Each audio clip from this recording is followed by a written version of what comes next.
যাবে। দেখুন কতটা সুন্দর, কতটা ছোট্ট ছোট্ট পিচ্চি পিচ্চি। তো এগুলা আল্লাহর রহমতে একটা কাপের মতো দেখা যাচ্ছে। এগুলা থেকে এগুলা বের হয়েছে মাশাআল্লাহ, দেখুন বাঘা রঙের। আর আসসালামু আলাইকুম বন্ধুরা, কেমন আছেন আপনারা? আশা করি সবাই ভালো আছেন। আমার আরেকটা নতুন ব্লগ আপনাদের সবাইকে স্বাগতম। তো গতকালকে ভিডিও বানাতে পারিনি, ব্লগ বানাতে পারিনি, তো আজকে বানাচ্ছি। ইনশাআল্লাহ সবাই দোয়া করবেন যেন রেগুলার ব্লগ দিতে পারি। তো চলুন দেখা যাক আজকের ব্লগে কি কি আছে। পেপার দিয়ে নতুন করে ছোট্ট একটা বোর্ডার তৈরি করছি। এখানে বব কোয়েলগুলো বোর্ডিং হয়েছে, কিং কোয়েলগুলো বোর্ডিং হয়েছে। আবার নতুন করে আমার এখানে ফুটানো একটা ছোট্ট প্রজাতির পাখি, ওগুলো বোর্ডিং করব। কোনটা বোর্ডিং করতেছি সেটা দেখাই প্রথমে। ইনশাআল্লাহ আল্লাহর রহমতে অনেক সুন্দর। এই যে দেখুন আল্লাহর রহমতে এখানে কিং কোয়েলের ডিম দেখা যাচ্ছে, আর দুইটা হোয়াইট কালারের ডিম দেখা যাচ্ছে। এগুলো ফুটবে পরে, কিন্তু এখানে আল্লাহর রহমতে কিং কোয়েলের ডিম ফুটছে অলরেডি। দেখুন এইখানে খোসা আছে, দেখুন কত ছোট্ট। এই যে দেখুন কত ছোট্ট খোসাটা, এবং আরও পিচ্ছি হচ্ছে যে যেটা ফুটছে সেইটা। আমার এখানে কিং কোয়েলের বাচ্চা ফুটছে, আলহামদুলিল্লাহ আলহামদুলিল্লাহ আলহামদুলিল্লাহ। আমার কিং কোয়েল যে প্যারেন্টসগুলো আছে ওগুলো ডিম দিছিল, ওই ডিমগুলো আমি ইনকিউবেটরের মধ্যে বসাইছি, এবং খুব সুন্দর করে 3টা বাচ্চা ফুটে গেছে আল্লাহর রহমতে। আরগুলো ফুটে নেই, একটু সমস্যা ছিল সেজন্য, একটু ভেঙে গেছিলো সেজন্য, নয়তো বা ফুটতো আল্লাহর রহমতে। এই যে দেখুন কতটা সুন্দর, মাশাআল্লাহ মাশাআল্লাহ আলহামদুলিল্লাহ। একটার কালার আসবে যে ক্লাসিক, আর দুইটা সিলভার কালার আসবে ইনশাআল্লাহ আল্লাহর রহমতে। আমি আশা করতেছি, দেখা যাক কি হয় না হয়। এখানে আল্লাহর রহমতে দুইটা দেখা যাচ্ছে, আরেকটা কোথায় সেটা খুঁজে দেখতে হবে। এই যে দেখুন আরেকটা চিপার মধ্যে কত ছোট্ট ছোট্ট, কত পিচ্ছি পিচ্ছি আল্লাহর মধ্যে, দেখুন কতটা সুন্দর। এগুলো হচ্ছে 0 দিন বয়স, মানে 1 দিন বয়স হয়েছে ওদের, আজকে ফুটছে। আমি এখন এগুলোকে বোর্ডিংয়ে দিয়ে দিব, যে এই ককশিট বোর্ডিংটা আমি তৈরি করছি ওইটার মধ্যে। ইনশাআল্লাহ আল্লাহর রহমতে ওইখানে ছাড়ার পর খুব সুন্দর মতো বোর্ডিং হয়ে যাবে।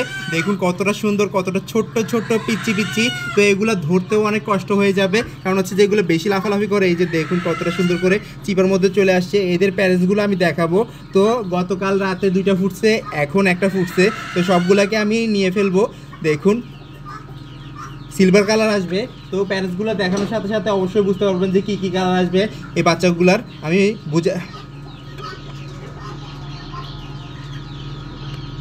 আল্লাহর রহমতে আমি আপনাদেরকে বুঝাই দিব। তো এখানে এই 2টা ডিমও আমি হ্যাচিংয়ে দিয়েছি, সেজন্য এগুলো তাড়াতাড়ি ধরে ফেলতে হবে। ধরে ফেলে তারপরে বুড়ারে দিয়ে ফেলি ইনশাল্লাহ। এই যে দেখুন পিচ্ছি পিচ্ছি দৌড়ানো কিং কোয়েলের বাচ্চাগুলো, দেখুন কতটা সুন্দর করে দৌড়াচ্ছে। তো এই সর্বপ্রথম আমার এখানে 3টা কোয়েল পাখির বাচ্চা ফুটাইছি, যেগুলা আমার এখানে বড় করছিলাম। ছোট্ট ছোট্ট অবস্থায় আনছিলাম, 0 বাচ্চা থেকে প্রায় 7 দিনের মতো বয়স ছিল তখন আনছিলাম। আল্লাহর রহমতে দেখুন কতটা সুন্দর করে বড় হয়ে গেছে। তো এবারও কিছু ডিম আমি ইনকিউবেটরের মধ্যে বসাইছি, ইনশাল্লাহ সামনে ফুটবে। আর এখানে 3 পিস আছে চট্টগ্রাম শহরের মধ্যে, যদি কারো লাগে অবশ্যই যোগাযোগ করে নিতে পারবেন। দেখুন কতটা সুন্দর মাশাআল্লাহ। এই যে দেখুন কতটা সুন্দর মাশাআল্লাহ। তো এইটার কালারগুলো কি কি আসবে সেটা দেখাই, প্যারেন্টসগুলো দেখাই, তারপর আবার দেখাচ্ছি এগুলোকে ইনশাআল্লাহ। তো এই যে দেখুন আলহামদুলিল্লাহ মাশাআল্লাহ, এগুলার প্যারেন্টস হচ্ছে যে এগুলো আজকেও একটা ডিম পাইছি। ডিমটা আমি দেখাবো আপনাদেরকে খুবই সুন্দর করে, ডিমটার কালারটা। আর হচ্ছে যে যেই ডিম থেকে বের হয়েছে এবং খোসাগুলা যে পেয়ে গেছি ওগুলাও দেখাবো ইনশাআল্লাহ। আর এখানে যেই 3টা পাইছি কি কি কালার আসবে সেটা বলি আল্লাহর রহমতে। সিলভার কালার, তারপরে এইখানে সামনে একটা কোয়েল পাখির কালার দেখতে পাইতেছেন, সাধারণ কোয়েল পাখি, ওইটারই কালার আসবে ইনশাআল্লাহ আল্লাহর রহমতে। আর এগুলো কিং প্রজাতির, মানে ছোট ছোট একবারে জাপানি কোয়েল মাশাআল্লাহ। এগুলো নিজের ডিম নিজেও ফুটায়, আমি ইনকিউবেটর মাত্র ফুটাইছি, কারণ হচ্ছে যে এইখানে আমার কাছে স্পেস নাই, সেজন্য ইনশাআল্লাহ আল্লাহর রহমতে খুব শীঘ্রই ওদের জন্য আমি স্পেস তৈরি করব। কারণ হচ্ছে যে মুরগি স্টার্টারটা করতে অনেক সময় লাগছে, অনেক কাজকর্ম করতে হয়েছে, সেজন্য সময় পাই নাই। ইনশাআল্লাহ আল্লাহর রহমতে এখন সময় বের করে কাজটা করে ফেলতে হবে, নয়তো বা সমস্যায় পড়ে যাব। কারণ হচ্ছে যে এগুলো যদি ডিম দেয়, ওই ডিমগুলো কিন্তু ভেঙে ফেলে মাঝে মধ্যে কেজের মধ্যে লাফালাফি করে, সেই জন্য। তো ইনশাআল্লাহ এখানে আছে যে টোটাল 8 পিস, 1 পিস আমি আলাদা করে রাখছি, ওইটাকে ঠুকরাইছে সেজন্য। তো এখানে 9 পিস আনছিলাম, 9 পিস আনার পর একটা মুরগি পাইছে, পরবর্তীতে ওইটাকে কামড় দিয়ে মেরে ফেলছে সেই জন্য। তো বড় মুরগি যদি পায় তাহলে ঠোকরাঠুকরি করে, মারামারি করে। আর এগুলো হচ্ছে ছোট্ট প্রজাতি, সেজন্য কামড় এবং বাইট সহ্য করতে পারে না, সেজন্য খুব সহজেই মারা জায়গা। তো আল্লাহর রহমতে খুব সেফলি কেজের মধ্যে রাখছি, খাবার দাবার দিচ্ছি, এটাই শুকরিয়া আলহামদুলিল্লাহ। তো সর্বপ্রথম আল্লাহর কাছে শুকরিয়া, আলহামদুলিল্লাহ আলহামদুলিল্লাহ আলহামদুলিল্লাহ। এদের বাচ্চাগুলো ফুটছে টোটাল আল্লাহর রহমতে 6টা ডিম দিচ্ছি, 6টা ডিম থেকে 3টা ডিম ফুটছে অলরেডি, আরগুলো এখনও ফুটে নাই। ওগুলো ফুটবেও না হয়তো বা, কারণ হচ্ছে যে ডিমগুলো ভাঙা একটু সেজন্য। তো এখন যে এগুলো দিছি ইনশাআল্লাহ ওগুলো সবগুলো ঠিক আছে। আর এদের যে এই ডিমগুলো ফুটাইছি এবং ডিমগুলো যে সংগ্রহ করি ওইটাও দেখাবো আপনাদেরকে, কোথায় রাখি সংগ্রহ করে ইনশাআল্লাহ। দেখুন তো এখানে মেল ফিমেল আলাদা করিনি এখনও, কারণ হচ্ছে যে যখন থেকে আনছি সবগুলা কেজের মধ্যে রাখছি। তো এগুলো ছোট্ট প্রজাতির, একটা কেজের মধ্যে থাকলেই হয় এবং মিটিং করতে পারে খুব সুন্দর করে। কালারটা ডিফারেন্ট আছে। তো আমি চাইছিলাম যে ব্লু কালারটা এখনই সংগ্রহ করতে পারিনি, ইনশাল্লাহ সংগ্রহ করব, একটা মেল সংগ্রহ করতে হবে। তো ব্লু কালার মেল এবং অন্যান্য কালার সংগ্রহ করলে খুব সুন্দরভাবেই হয়ে যাবে মাশাল্লাহ। দেখুন আলহামদুলিল্লাহ। তো সিলভার কালার মেল দুইটা বোঝা যাচ্ছে, কারণ হচ্ছে যে ওদের ঘাড়ের দিক দিয়ে দাগ দাগ চলে আসছে সেজন্য।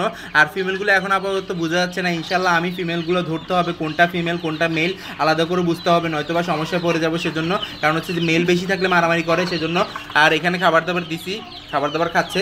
তো এদেরকে আপাতত আমি ছোটো ছোটো খাবারটাই দিচ্ছি, লেয়ার দিচ্ছি না। লেয়ার দিলে হয়তো বা বেশি ডিম পারবে, দেখা যাক কী হয় না হয়। আল্লাহর রহমতে ভবিষ্যতে কী করি না করি সবাই দোয়া করবেন।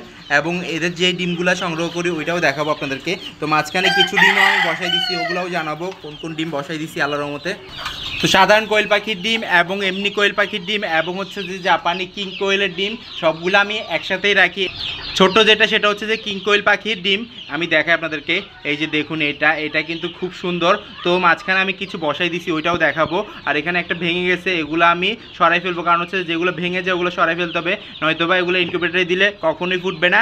ফুটতে গেলে হয়তোবা নষ্ট হয়ে গন্ধ হয়ে যাবে এবং পুরো ইনকিউবেটরের ডিম নষ্ট হয়ে যাবে, সেজন্য এগুলা কেউ করবেন না। এই যে দেখুন আরেকটা ডিম ভেঙে গেছে, তো এইটার সমাধান আমি খুঁজতে হবে। অনেকগুলো ডিম ভেঙে যাচ্ছে সেজন্য। আর এগুলা ক্যারেটের মধ্যে রাখার জন্য চেষ্টা করতেছি, কারণ হচ্ছে যে এইখানে ঝুড়ির মধ্যে রাখতে হয়তো বা নরম হয়ে যায় এবং ভেঙে যায় সেজন্য। যাক মাশাল্লাহ। তো এখানে আজকে অল্প কয়টা ডিম সংগ্রহ হয়েছে, কারণ হচ্ছে যে আজকে আবার কিছু ডিম বসাই দিছি, ওগুলো দেখাও আপনাদেরকে। তো খুব সুন্দর করে এভাবে সংগ্রহ করতেছি আমার ডিমগুলা। আমার ডিম বলতে এখানে কোয়েল পাখির ডিমগুলা মাশাল্লাহ। তো আল্লাহর রহমতে বব কোয়েলগুলাও আনছি, ওগুলাও ইনশাল্লাহ 4 মাস নয়তো বা 5 মাসের মধ্যে ডিম পাড়া শুরু করবে আমি আশা করতেছি। তো মূল কথা হচ্ছে যে আমার সেট করতে হবে, সেট যদি না করি তাহলে সব সমস্যায় পড়ে যাব সেজন্য। আর এখানে দেখুন কোয়েল পাখিগুলো, সাধারণ কোয়েল পাখিগুলো, এগুলোর ভিডিও আসবে ইনশাল্লাহ পরবর্তীতে। আর এই যে দেখুন আল্লাহর রহমতে আমি পেপারটা সরাই ফেলছি, এখন এখানে রাখতেছি খুব সুন্দর করে মাশাল্লাহ। পেপারটা সরাই ফেলছি কারণ হচ্ছে যে ওরা হচ্ছে যে পিচ্ছি পেপারের নিচে চলে গেলে মারা যেতে পারে সেজন্য। তো ইনশাল্লাহ আল্লাহর রহমতে পেপারটা সরাই ফেললে খুব সুন্দরভাবে থাকবে, খাবার দাবার এবং পানি দিয়ে ফেলবো ইনশাল্লাহ। আর ব্রিডিংটা আমি আগেও করছি, কারণ হচ্ছে যে এখানে যে কোয়েল পাখিগুলো দেখতে পাইতেছেন কিং কোয়েলগুলা, এগুলো আমি ব্রিডিং করছি ওইটার মধ্যেই। আল্লাহর রহমতে এক্সপিরিয়েন্স হয়ে গেছে মতো, এখানে খুব ভালো মতো ব্রিডিং হয়ে যাবে আমি আশা করতেছি। আপনারা সবাই দোয়া করবেন। এই যে দেখুন এখানে একটা আলাদা রাখছি, সেটা হচ্ছে যে এটা 1 কেজির মধ্যে রাখছি, কারণ হচ্ছে যে এটাকে কামড়াইছে, মারছে এবং ঠোকরাইছে, চামড়া উঠে ফেলছে সেজন্য। তো এগুলো এগ্রেসিভ হয়ে যায়, মেল যদি বেশি হয় তাহলে এগ্রেসিভ হয়ে যায়, ফিমেল কম হইলে সমস্যা হয় না, কিন্তু মেল বেশি হইলে সমস্যা হয়ে যায়। এই যে দেখুন মাশাল্লাহ। তো সবাই মাশাল্লাহ বলবেন অবশ্যই। এটা হচ্ছে যে আল্লাহর একটা সৃষ্টি, অনেক সুন্দর, সেজন্য দেখে মাশাল্লাহ বলবেন এবং বরকত দান হবে ইনশাল্লাহ আল্লাহর রহমতে। তো আমার ভিডিও যদি ভালো লেগে থাকে লাইক কমেন্ট শেয়ার করবেন, যারা সাবস্ক্রাইব করেনি সাবস্ক্রাইব করে দিবেন, আর যারা সাবস্ক্রাইব করছেন তাদের অসংখ্য ধন্যবাদ। ইনশাআল্লাহ আবার দেখা যাবে নতুন কিছু নিয়ে। আল্লাহ যেন সবাইকে সুস্থ রাখে, সবাইকে বিপদ থেকে রক্ষা করে। আজকে বিদায় নিচ্ছি, আল্লাহ হাফেজ।